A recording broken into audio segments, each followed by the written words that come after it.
A quiet suburban town in Springfield, Illinois, had always been a place where nothing ever happened. Until it did. A teacher's betrayal, a young girl's broken dreams, and a horrifying crime left scars on a community and a mystery that baffled even seasoned investigators.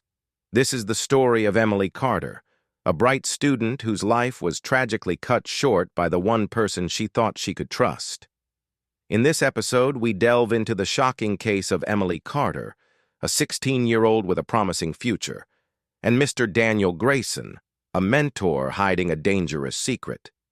We'll uncover how their secret affair spiraled into a devastating series of events. A hidden pregnancy, the revelation of a life-altering illness, and ultimately, a brutal murder. What drove a trusted teacher to commit such a heinous act? Stay with us as we unravel the mystery. Emily Carter was more than just another student at Lincoln High School in Springfield, Illinois. Born to Susan and Greg Carter, she was a straight-A student with dreams of becoming a nurse. Her friends described her as warm, hard-working, and someone who lit up every room she entered. But behind the warm smile was a girl navigating the challenges of adolescence in a town where everyone knew everyone. Mr. Daniel Grayson had been teaching at Lincoln High School for nearly a decade. Known for his engaging lessons and his willingness to go the extra mile for struggling students, he had earned the respect of both colleagues and parents. But under the surface, there was a side to him no one could have imagined. Divorced and living alone, he was often seen as a private person. Few suspected what was brewing behind his professional facade. Springfield, Illinois, nestled in the heart of the Midwest, was the kind of place where doors were left unlocked and neighbors waved from their porches.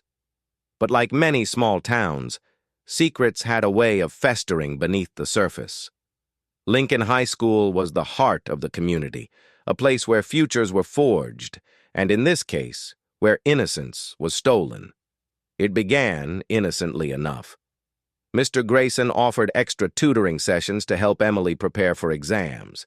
She was flattered by the attention, and he seemed to know exactly what to say to earn her trust. The tutoring sessions soon moved outside school grounds, to coffee shops, to libraries, and finally to Mr. Grayson's apartment. What began as guidance turned into something far darker.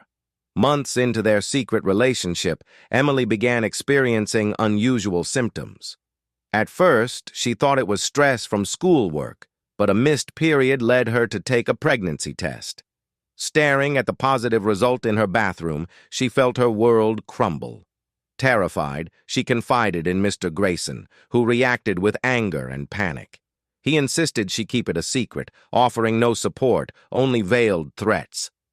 When Emily failed to return home one evening, her parents reported her missing.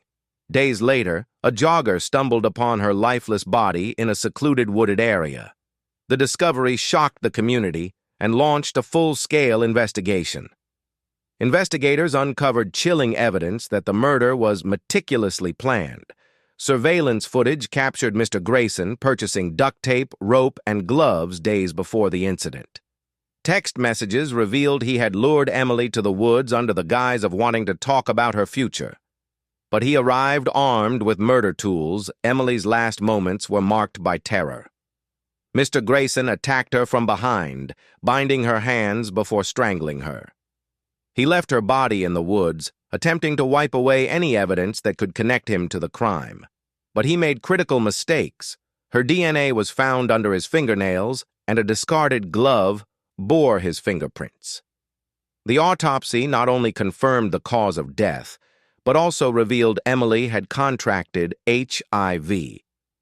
The source was traced back to Mr. Grayson, a fact that would later devastate her family and strengthen the case against him. Emily's parents, Susan and Greg Carter, were shattered. They described their daughter as the light of their lives, her laughter a constant source of joy. Susan, barely able to speak through tears, recalled the moment police knocked on their door. "I knew something was wrong. My heart just stopped."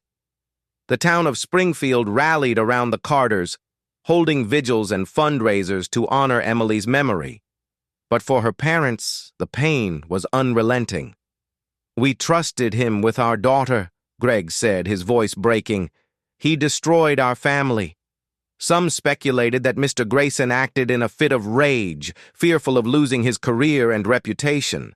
Others believed the crime was premeditated, a desperate attempt to erase his connection to her. In court, prosecutors painted a chilling picture of a man willing to go to any lengths to protect himself. Despite his defense claiming it was a crime of passion, the jury found Mr. Grayson guilty of first-degree murder. This case serves as a haunting reminder of the dangers of unchecked power and the vulnerability of those who trust. Emily Carter's life was full of promise, stolen far too soon. As we reflect on this tragedy, we must ask ourselves, what can we do to protect others from similar fates? If you're interested in more true crime cases like this, hit the subscribe button and turn on notifications. Your support helps us uncover and share these important stories.